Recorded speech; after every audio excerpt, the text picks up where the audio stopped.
Assalamualaikum warahmatullahi wabarakatuh. Perkenalkan, nama saya Yayu Farida dengan NIM 1914389. Saya dari jurusan Asuransi Syariah semester 5 kelas C. Di sini saya akan menjelaskan mengenai asuransi jiwa seumur hidup dan asuransi jiwa endowment ataupun asuransi jiwa dwiguna. Dengan mata kuliah aktuaria dan dosen pengampu Ibu Yani Agus Priani, ME. Baik, langsung saja saya akan menjelaskan mengenai asuransi jiwa seumur hidup. Asuransi jiwa seumur hidup adalah asuransi yang menjamin tertanggung seumur hidup dan akan mendapatkan uang pertanggungan ataupun benefit saat tertanggung meninggal dunia. Nah, manfaat atau keuntungan kita mengikuti asuransi jiwa seumur hidup ini yang pertama yaitu premi atau kontribusi relatif tetap. Yang kedua, kontribusi atau premi dapat dikembalikan, baik terjadi klaim ataupun tidak terjadi klaim. Nilai premi yang sudah kita bayarkan itu dapat dikembalikan setelah masa waktu tertentu, sehingga premi atau kontribusi peserta tidak begitu saja hilang. Yang ketiga yaitu pembayaran premi atau kontribusi fleksibel, bisa dipilih-pilih, misalnya saja dalam jangka waktu 5 tahun, 10 tahun, ataupun 20 tahun. Kemudian selanjutnya saya akan menjelaskan mengenai asuransi jiwa endowment atau asuransi jiwa dwiguna. Nah, asuransi jiwa ini salah satu jenis asuransi jiwa yang memberikan nilai tunai manfaat kepada pihak tertanggung sekaligus investasi ataupun bisa dikatakan sebagai menabung. Premi atau kontribusi yang merupakan sejumlah uang yang wajib dibayar pihak tertanggung kepada pihak penanggung sesuai dengan kontrak asuransi yang telah disepakati. Nah, manfaat yang diberikan pada asuransi dwiguna atau endowment ini adalah perlindungan jiwa dan manfaat yang mirip seperti tabungan berencana. Nah, tabungan yang dimaksud ini memang sangat mirip dengan produk asuransi unit link. Asuransi endowment juga memiliki berbagai macam jenis, yaitu yang pertama asuransi pendidikan dwiguna, yang kedua asuransi pensiun, dan yang ketiga asuransi PNS. Baiklah teman-teman, itu tadi materi yang dapat saya sampaikan mengenai asuransi jiwa seumur hidup dan asuransi jiwa endowment ataupun asuransi jiwa dwiguna. Selanjutnya saya serahkan kepada rekan saya selanjutnya. Terima kasih. Saya Citra Marisari dengan nomor NIM 1914398. Di sini saya akan menjelaskan tentang pengertian asuransi jiwa. Asuransi jiwa dapat didefinisikan sebagai perjanjian atau polis asuransi antara perusahaan asuransi atau penanggung dengan pemilik polis atau tertanggung yang mengharuskan si tertanggung ini tuh membayar kewajiban atau yang biasa disebut premi kepada si penanggung atau perusahaan asuransi dengan jumlah yang tertentu. Yang mana apabila si tertanggung mengalami risiko kematian, maka si perusahaan asuransi akan memberikan santunan dengan jumlah tertentu kepada ahli waris dari si tertanggung. Dalam asuransi jiwa ini, risiko yang dihadapi yaitu kematian dan usia lanjut. Misalnya seseorang yang telah mencapai umur ketuaannya dan tidak mampu mencari nafkah, maka ia akan membeli asuransi jiwa ini.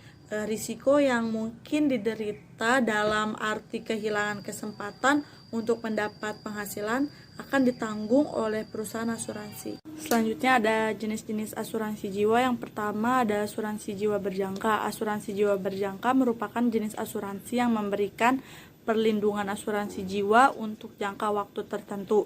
Kelebihan asuransi jiwa berjangka ini akan memiliki fleksibilitas untuk memilih beberapa jangka waktu yang diinginkan oleh pihak tertanggung. Biasanya jangka waktu pembayaran kontribusi atau premi dapat dipilih sesuai kebutuhan, antara lain seperti jangka bulanan, triwulan, atau bisa juga tahunan. Assalamualaikum warahmatullahi wabarakatuh. Perkenalkan, nama saya Aldi Ardiansyah. NIM saya 1914376 dari kelompok 2 ASC semester 5. Di sini saya akan menjelaskan poin nomor 3 dan 4, yaitu tentang asuransi kesehatan dan produk asuransi unit link. Nah, poin nomor 3, asuransi kesehatan. Asuransi kesehatan menurut Undang-Undang nomor 3 tahun 1992 merupakan asuransi yang objeknya jiwa, tujuan asuransi kesehatan adalah memperalihkan risiko biaya sakit dari tertanggung kepada penanggung, sehingga kewajiban penanggung adalah memberikan biaya atau pelayanan perawatan kesehatan kepada tertanggung apabila terjadi risiko sakit. Adapun risiko kesehatan terhadap setiap orang pada dasarnya dapat dipengaruhi oleh beberapa faktor, yaitu faktor usia. Faktor usia berpengaruh terhadap risiko kesehatan. Semakin bertambahnya usia seseorang akan semakin mudah terserang penyakit tertentu. Nah, yang kedua yaitu faktor pekerjaan. Jenis pekerjaan yang dilakukan seseorang akan dapat berpengaruh terhadap tingkat risiko tertentu yang dapat menyebabkan seseorang mengalami gangguan kesehatannya. Yang ketiga yaitu faktor manusia. Faktor manusia dapat terjadi karena kesalahan, ketidaktahuan atau kekurangan hati-hatian sendiri atau kesalahan orang lain. Nah, yang keempat yaitu faktor alam. Faktor alam dapat mempengaruhi terjadinya kegangguan kesehatan. Nah, yang selanjutnya yaitu poin nomor 4 yaitu produk asuransi unit link. Perlu kita ketahui bahwa ada dua jenis asuransi, yaitu asuransi tradisional dan asuransi modern. Asuransi unit link sendiri merupakan jenis asuransi modern yang mana menawarkan proteksi juga menawarkan investasi. Pemegang polis perlu memahami bahwa dana investasi yang terbentuk juga memiliki risiko naik dan turun nilainya. Adapun risiko naik turunnya dana investasi dalam asuransi unit link yaitu tergantung pada jenis investasi yang dipilih. Nah, produk asuransi jiwa unit link ini cocok dibagi yang pertama calon pemegang polis yang suka berinvestasi jangka panjang. Yang kedua, calon pemegang polis yang memiliki kelebihan uang atau idle money dan bermaksud meningkatkan kekayaannya. Nah, yang ketiga yaitu calon pemegang polis yang suka melakukan investasi tetapi tetap ingin diproteksi. Nah, yang keempat yaitu calon pemegang polis yang masih bekerja dan ingin menyiapkan tabungan. Nah, dari sekian banyak faktor-faktornya itu bisa disimpulkan kalau asuransi unit link itu menawarkan banyak sekali investasi untuk para pemegang polis supaya kita bisa meningkatkan aset untuk masa depan kita sendiri.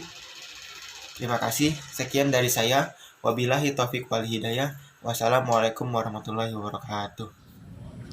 Assalamualaikum warahmatullahi wabarakatuh. Saya Muhammad Fairuz Muntazori, mahasiswa asuransi syariah semester 5, NIM saya 191430106. Saya akan menjelaskan tentang kontrak anuitas. Kontrak anuitas adalah suatu pembayaran dalam jumlah tertentu yang dilakukan setiap selang waktu dan lama tertentu. Secara berkelanjutan, anuitas pasti adalah anuitas yang pasti dilakukan selama dalam jangka pembayaran. Anuitas yang dibayarkan di awal jangka waktu pembayaran anuitas disebut anuitas awal. Sedangkan yang di akhir dalam jangka waktu di akhir itu bisa disebut dengan anuitas akhir. Dan ada juga anuitas hidup adalah suatu deretan pembayaran yang dilakukan setiap interval tertentu, misalkan bulanan, 4 bulanan, tahunan. Selama yang bersangkutan masih hidup, deretan pembayaran ini dapat dilakukan secara berjangka, yaitu terbatas pada jangka waktu yang diberikan atau dibayarkan seumur hidup.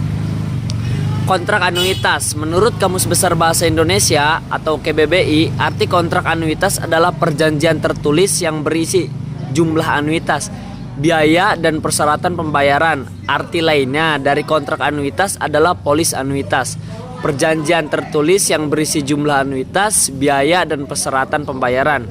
Adapun polis anuitas. Terima kasih dari saya Muhammad Fairuz Muntazori. Wassalamualaikum warahmatullahi wabarakatuh.